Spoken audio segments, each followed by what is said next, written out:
So in our first episode, we got this 77 Pacer running for the first time in 20 years.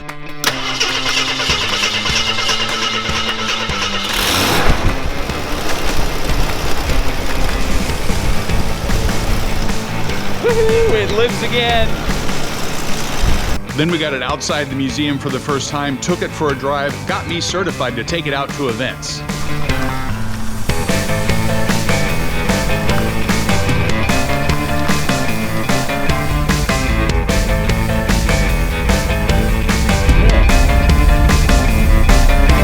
Now we need to take it down to the tire shop, put some brand new tires on it, and get it on the road again.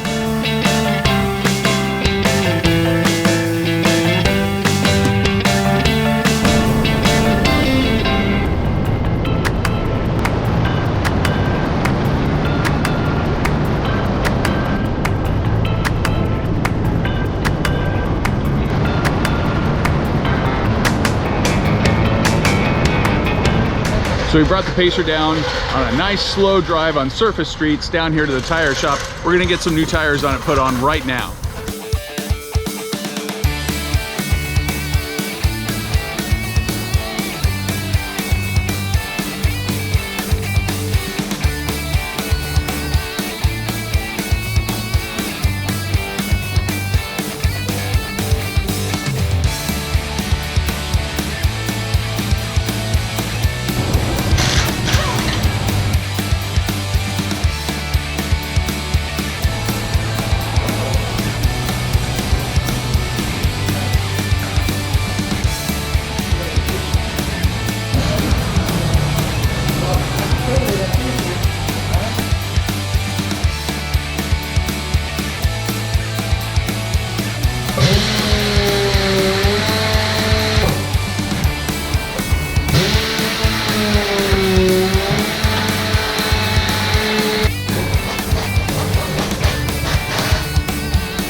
We got new tires on it. We're gonna take it home, get it cleaned up, and get it ready to take out to an event.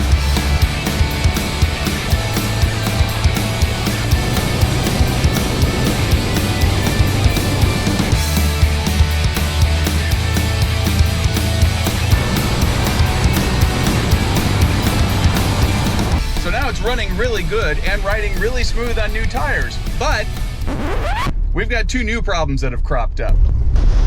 So do you remember back at the first episode when Joe said they had some problems with the brakes and one of them was locked up? Well, guess what? That problem never really went away, except now the brake isn't locked on, it's locked off. It seems as though one caliper isn't working. When you put the brakes on, it pulls really, really hard to the left. So I suspect the right front caliper just isn't working at all. So here's what happens when you put the brakes on.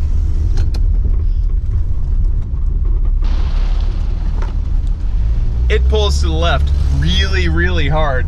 That's pretty dangerous. So we're gonna have to get this car back to the shop, back up on the rack at the museum, and get that fixed. I suspect it needs new calipers after sitting for so long. But that's not the only problem.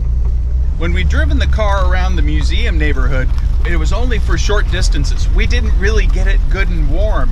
And now it's gotten good and warm, and oh boy, you can tell. I'll show you when we get out here in just a second.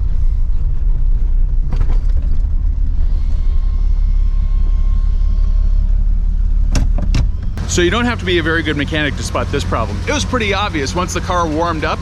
You could smell it and you can see it. It's right down here. Yep, that's right. That is antifreeze dripping right out of the radiator.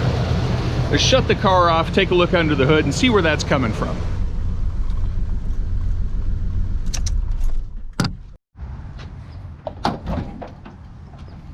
Well, let's check under here. Doesn't look like it's coming from the hoses. It is coming from the other side over there, so let's check there.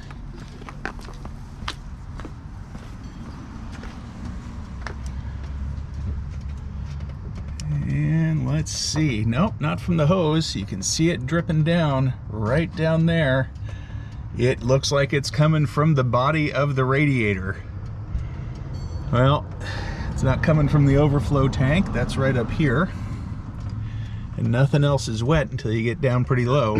So we're gonna have to tow this back to the museum. I don't wanna drive it and chance a wreck with the brakes the way they are, and I certainly don't wanna overheat the engine, which could certainly happen with that big hole in the radiator. So we're gonna tow this back to the museum, get it up on the rack, see if we can fix it.